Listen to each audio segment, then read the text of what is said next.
자신의 친어머니를 청부 살해하려고 했던 그 충격적인 사건 아마 기억하실 겁니다. 그런데 어제 법원의 판결이 나왔습니다. 이인철 변호사님. 네, 얼마 전에 일어났던 일인데요. 31세 중학교 여교사가 있었어요. 기간제 교사인데 이 남편과 좀 사이가 좋지 않았어요. 그래서 남편이 아내 외도를 의심해가지고 아내 이메일을 봤더니 정말 충격적인 내용이 있었던 겁니다.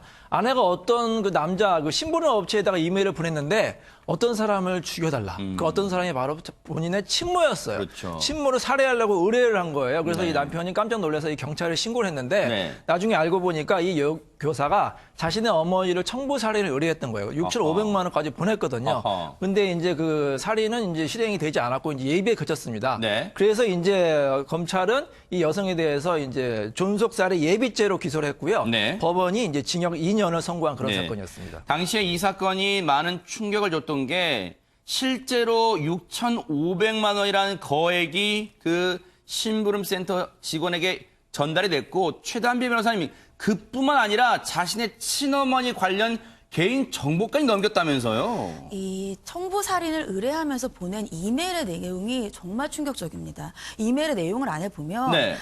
어머니의 주소, 집, 비밀번호, 그리고 사진, 어머니의 사진 이런 정보가 있어요. 6,500만 원을 제공한 것도 있고요. 네. 내용 중에 일이 느려져서 마음이 조급하다. 오늘 내일 중으로 작업을 마무리해주면 1억 원을 주겠다라면서 네. 살인을 의뢰하는 의사가 굉장히 확고하고 진지한 것이 느껴집니다.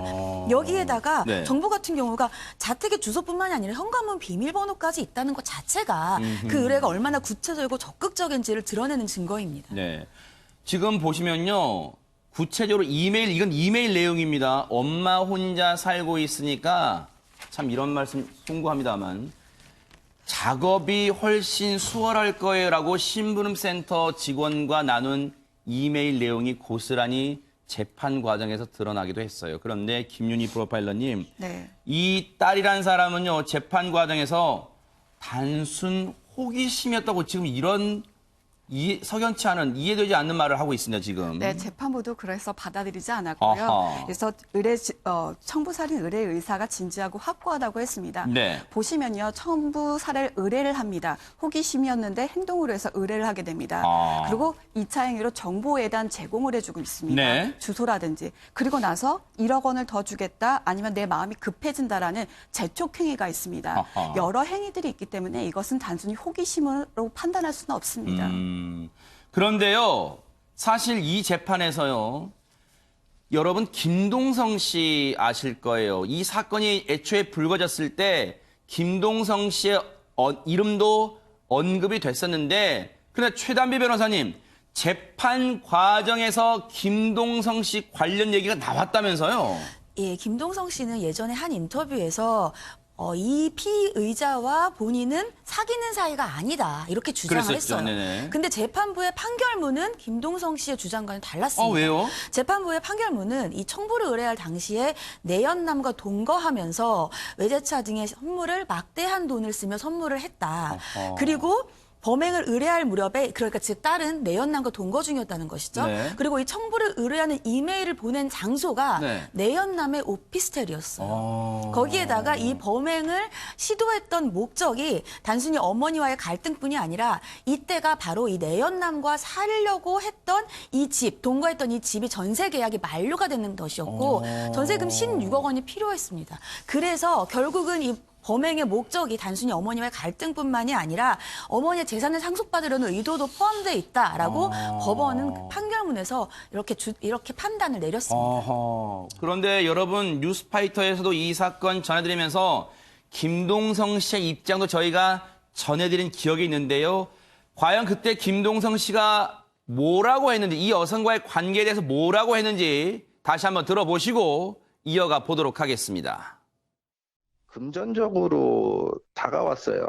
아파트가 있고 뭐 어쩌고저쩌고 다가왔었어요. 등기부등본인가 떼가지고 저한테 카톡도 보내고 막 그랬단 말이에요. 갖고 싶은 거 있냐 물어보고 나중에 이제 그 어머니한테 제가 말씀을 들었어요. 뭐 사래라. 근데 저는 그거 듣고 깜짝 놀랐어요. 하나 주고 또 뭐 갖고 싶어 계속 물어봤어요. 나 뭐 시계 좋아하고 차 좋아하고 뭐 이래. 나 그러면은 어떤 시계 좋아하는데 뭐 어떤 차 좋아하는데 이렇게 얘기를 하는 거죠. 김동성 씨는 그런데 선물에만 받는데 그친 게 아니라 이 여성과 그러니까 자신의 친어머니를 청부살에 부탁했던 이 여성과 그리고 동거했던 여성과 여행도 갑니다. 그런데 그 여행에 대해서 김동철 교수님, 네. 당시에 김동성 씨는 뭐라고 얘기했나요? 친구기 때문에 갈 수 있다. 뭐 이런 변명 아니면 해명 같은 걸 했습니다. 네. 그런데 지금 이제 변호사님도 얘기하셨지만 동거까지 했었고 네. 그리고 여행까지 갔었다. 네. 사실 앵커님께서도 생각해 보시면 남녀가 동거를 하면서 그냥 친구처럼 관계를 유지할 수 있을까? 자, 한 명의 여성은 김동성 씨를 사랑하는 남자고 네. 본인은 사랑하지 않다고 하지만 네. 보통 사랑하는 여성들은 행동적으로 옮기거든요.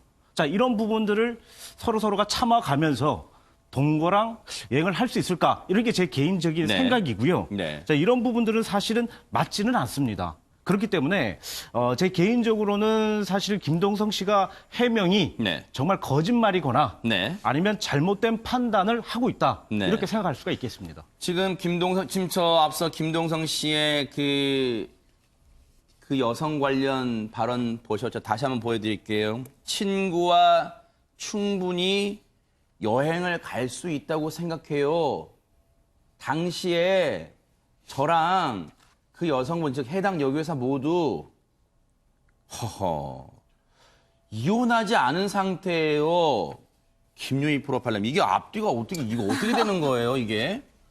저도 조금 이 말이 이걸 어떤 말로 해석해야 될지 잘 모르겠더라고요. 네. 내연녀도 그 재판에서 김동성 씨가 이런 관계에 영향을 미쳤냐고 했을 때 그렇다고 얘기할 수도 있고 그렇지 않다고 얘기할 수도 있다라는 그러니까요. 모호한 대답을 했었거든요. 네. 근데 재판부는 그 둘의 관계가 영향을 미쳤다라고 판단을 했습니다. 네. 일단 전세 그 계약이 16억 상당의 전세 그 잔금 시기가 이 시기와 막 물려 있기 때문에 네. 또 그때 당시 내연남에게 돈을 많이 쓰고 있었기 때문에 이것은 경제적인 부분과 연관되어 있다라고 재판부는 판단을 한 겁니다.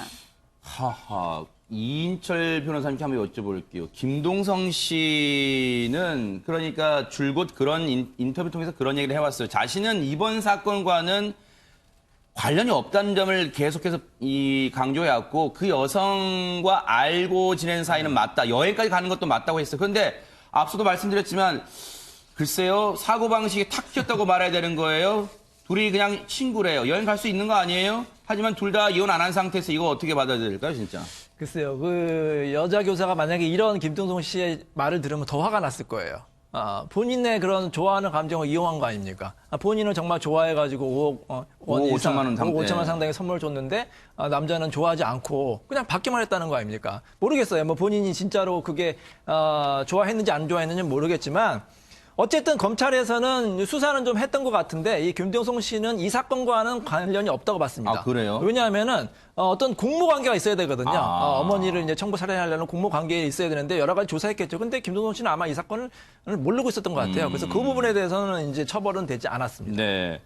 어쨌든 이번 사건에서 주목할 부분이 뭐 김동성 씨와 이 여성과의 관계도 있습니다만 사실 이것은 물론 실행에 옮겨지진 않았지만 최단비 변호사님 일종의 폐륜 범죄라고 볼 수도 있잖아요. 폐륜 범죄죠. 네. 그리고 실행에 옮겨지지 않은 것은 이것을 교사받은 사람이 실질적으로 실행에 옮기지 않았기 때문이지 이것을 교사니 딸 같은 경우는 굉장히 구체적이고 직접적인 의사를 가지고 있었단 말이죠. 네. 그럼에도 불구하고 이런 폐륜 범죄의 피해자인 어머니는 또 어머니의 마음이었습니다. 이런 재판 과정에서 계속해서 딸의 선처를 강하게 호소를 했어요. 그래서 결국은 정신과 치료 자료들도 다 내시고요. 내가 학대를 했기 때문이다. 모든 것이 다 내 잘못이다라고 선처를 호소해서 네. 결국 재판부는 이런 어머니의 선처를 고려해서 징역 2년을 선고한 것이고요. 징역 2년 선고에는 어머니의 이러한 선처가 아주 강하게 고려된 것으로 보입니다. 아니 그러면 이게 진짜로 그냥 뭐 가정입니다만 이인철 변호사님 만약에 어머니가 정말 괘씸해서 어떻게 내가 너를 어떻게 지금까지 키웠는데 나에 대해서 이렇게 정말 천하의 몹쓸 계획을 저질러 너 정말 교도소 가서 정말로 한번 후회해봐라 라고 마음먹었다면 선처를 안 했다면 호소를 안 했다면 형량이 달라질 수도 있는 거예요. 그렇죠.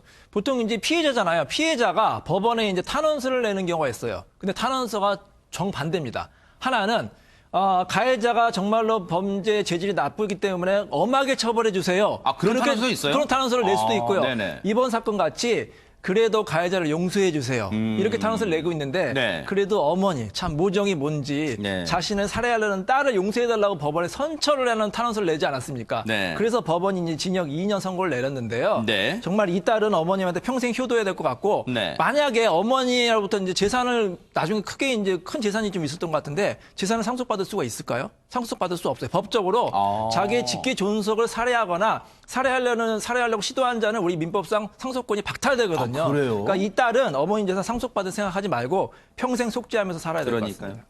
정말 좋은 말씀 해주신 것 같아요. 어머니의 눈물을 마르게 할 수 있는 거는요. 결국 이 어머니에게 눈물을 흘리게 한 이 딸이 평생 속죄하며 반성하는 길밖에는 없을 것 같습니다.